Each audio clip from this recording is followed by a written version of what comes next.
Yang pertamanya berkenaan dengan peruntukan 3 bilion ini. 3 bilion ini saya akui tidak dapat dalam anggaran perbelanjaan dalam butiran ini sebab ia akan dibentangkan di dalam tabung amanah COVID-19 seperti mana yang telah diumumkan oleh Yang Berhormat Menteri Kewangan, ya. Jadi 3 bilion ini akan datang daripada tabung khas untuk COVID-19. Berkenaan dengan isu yang dibangkitkan oleh Kuala Selangor dan juga Bandar Kuching, ini berkenaan dengan pengumuman yang dibuat oleh syarikat-syarikat swasta. Ya, saya ingin jelaskan di sini dan Menteri Kesihatan pun ada di kiri saya bahawa pengumuman ini adalah pengumuman berkenaan dengan kerjasama swasta. Ia tidak ada kena-mengena dengan perolehan kerajaan. Mana-mana syarikat boleh berunding dengan syarikat-syarikat antarabangsa untuk menjadi ejen mereka, untuk menjadi distributor mereka dan sebagainya.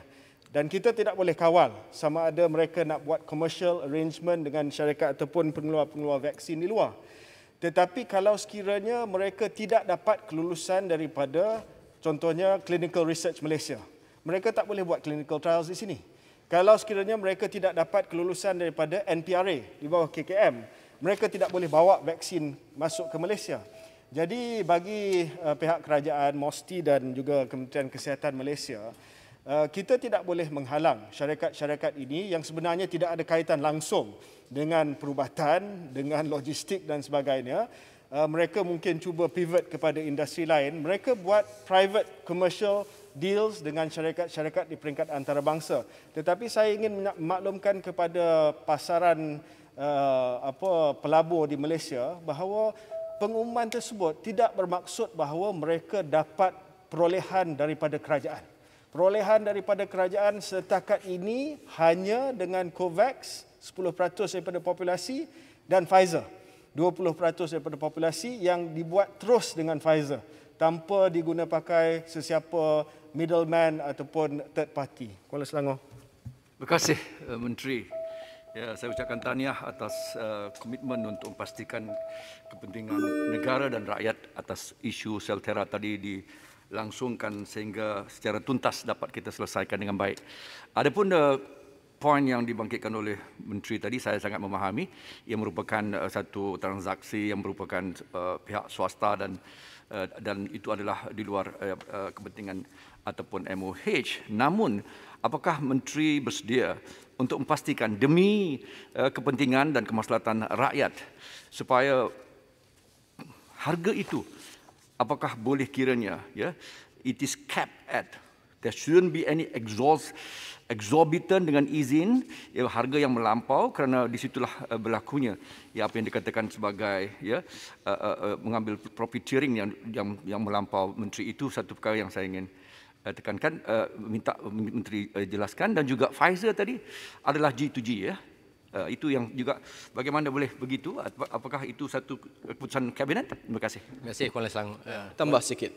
Saya cuba nak tanya, saya faham memang ini bukan itu satu private negotiations, tapi adakah pihak kementerian bercadang untuk bagaimana untuk memantau kualiti of the whole distribution chain walaupun syarikat MyEG yang tanpa track record? Adakah kementerian ada mekanisme untuk memantau, untuk memastikan kualiti yang sampai kepada end user tersebut dijaga? Sekian, terima kasih. Terima kasih Bandar Kuching, sila. Berkenaan dengan Menteri nak tambah berapa minit lagi? 3, 4 minit? 5 minit kalau 5 minit, baik. 5 minit lagi. Berkenaan dengan harga Kuala Selangor, ya, setakat ini mengikut rundingan kita runding terus dengan syarikat. Jadi G2B, I suppose, government to business. Dan harga itu harga ex factory.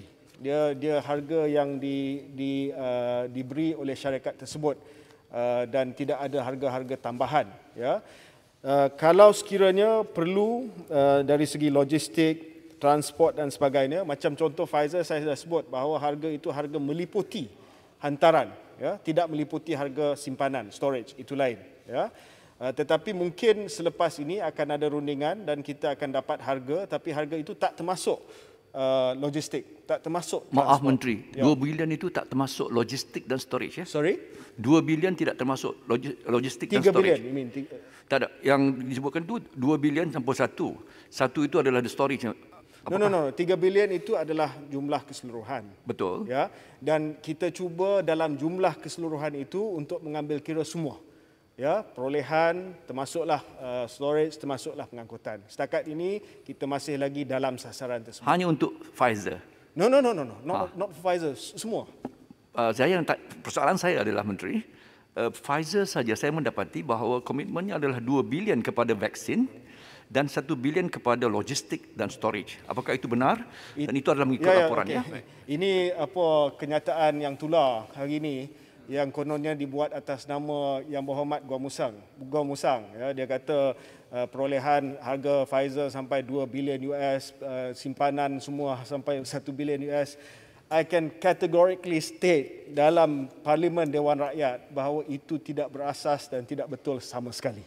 Ya, saya tidak boleh cakap harga sebenar perolehan dengan Pfizer sebab dia NDA. Ini perkara biasa yang Berhormat Kuala Selangor pun tahu when you enter into non-disclosure agreement. Tetapi